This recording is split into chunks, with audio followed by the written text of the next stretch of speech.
In the beginning, God created man in his own image, but not in the image of woman, because woman was not yet created. You see, according to the book of Enoch, long before Eve, there lived a woman named Lilith. In fact, she was the first woman, the first human being made from the same dust of the earth as Adam. And like Adam, she was created in the image of God, which meant she was equal to Adam and entitled to half of his power. This is a much older text than the Bible, written around 300 BCE by a Jewish sage named Enoch. It's one of the most fascinating books in all of religious history, containing apocalyptic visions, an angelic cosmology, and the only known account of the first human beings in the Garden of Eden.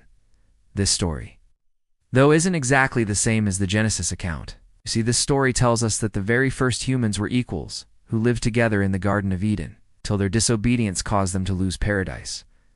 And it's hard to imagine a more rebellious act than refusing to be a submissive wife.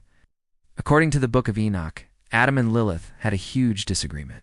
She refused to lie down with him, claiming that they were equals. "Why should I submit under you?" she asked Adam. "I am your equal, having been created from the same substance." So the two argued about who was superior. Now this would have been a very different story if it were two men arguing over status. But when it's a man and a woman, we know that it always ends badly. Their fight attracted the attention of the angels, and soon enough, the whole matter was brought before God himself. And he was furious. The word of God says that it displeased God for a human to dispute about preeminence with the heavenly angels. And since they couldn't live in peace, God decided that they should live separately. And so it was that Adam was permitted to take another wife, while Lilith fled from the garden and wandered through the wilderness. She had a chance to choose any man she wanted, but none could match Adam. He was the strongest man in the world, chosen by God himself. And although many men desired her, she chose solitude. Some say that she didn't want to be dominated by anyone. Others say that she was heartbroken after losing her one true love.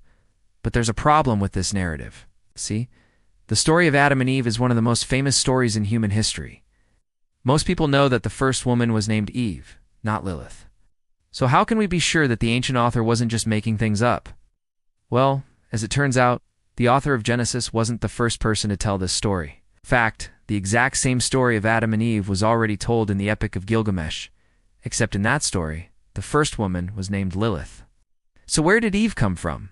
Well, scholars believe that the story of Adam and Eve was originally a retelling of the fall of Lucifer, the brightest angel who fell from God's grace and rebelled against heaven.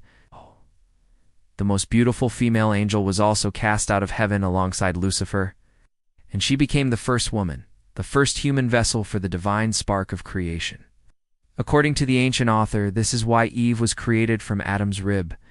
She was created to be his helper, fit for him, fit to receive his spirit. But Lilith rejected this role. She preferred to be alone. So God cast her out of Eden and replaced her with Eve. As you might expect, early Christians weren't fond of this story. In fact, the Catholic Church has spent the last 2,000 years actively erasing it from the minds of men. The first mention of Lilith in the Bible is in Isaiah 34:14, where the prophet likens the female demons to Lilith, saying the female demons are like a flock of birds, the screech owls are like the house of the wicked, the ghosts like an army in battle, the female demons like a troop of cavalry. But even here, she's only mentioned as an example of evil. Many years later, Pope Gregory the Great would claim that this passage refers to a demon that tempts men into adultery.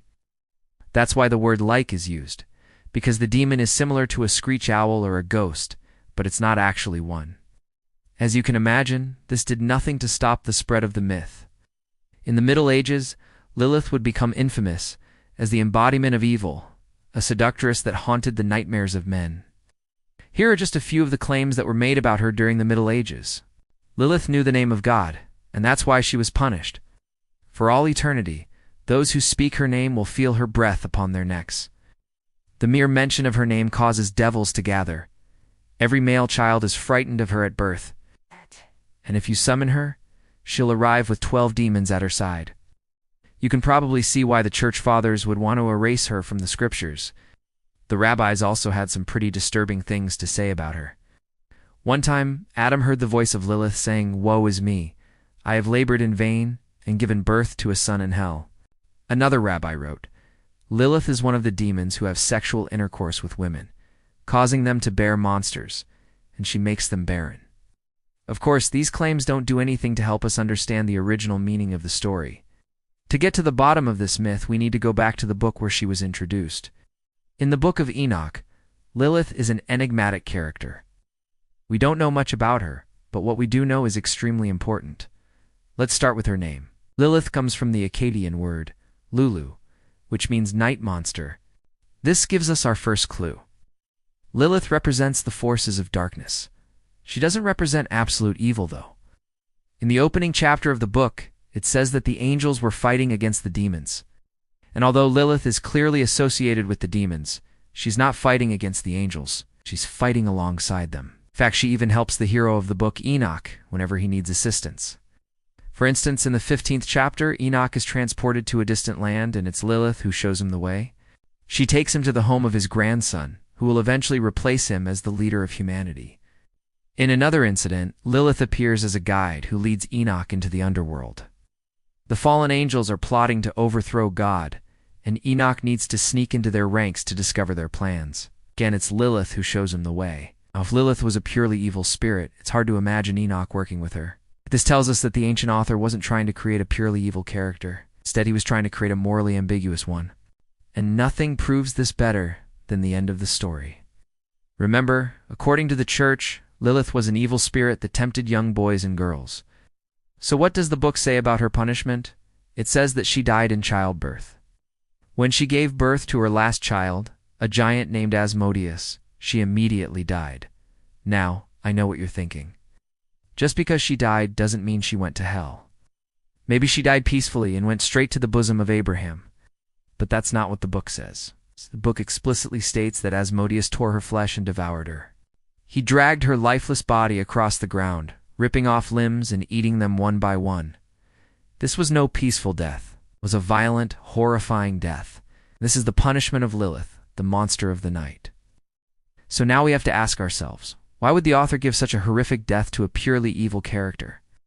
A better explanation is that the author saw Lilith as a tragic figure, a victim of circumstances. You see, the story goes back further than the Garden of Eden. In the chapters leading up to Adam and Eve's story, the book describes the war between the angels and the demons. The fallen angels are led by a king named Samyaza, who corrupts the angels and teaches them everything they know. At first, Samyaza wanted to make war against the Lord, but the other angels objected. They said, "What is our offense? What have we done to deserve this treatment?" And that's when the plan was hatched to corrupt the angels with wine and women. Some of the angels resisted, like Michael, Gabriel, Raphael, and Uriel, but most of them gave in to the temptation. And that's when they began teaching the humans everything they knew, including the names of God and the secrets of the universe. And who was the first angel to be corrupted? If you guessed Lucifer, you'd be right. And who was the first woman to be seduced? Of course, it was Lilith. In the old Jewish tradition, it was believed that the fallen angels mated with humans, producing giants called the Nephilim. But in the Christian tradition, it was believed that the fallen angels mated with animals, producing all the monsters and mythical beasts that populate our world. So as you can see, Lilith's story was much more complex than the church fathers would lead us to believe. She was not simply a devil that tempted men into sin. She was the first human to ever live, the first woman to walk the earth. Was she evil? I think the answer is clear. It was too powerful for paradise.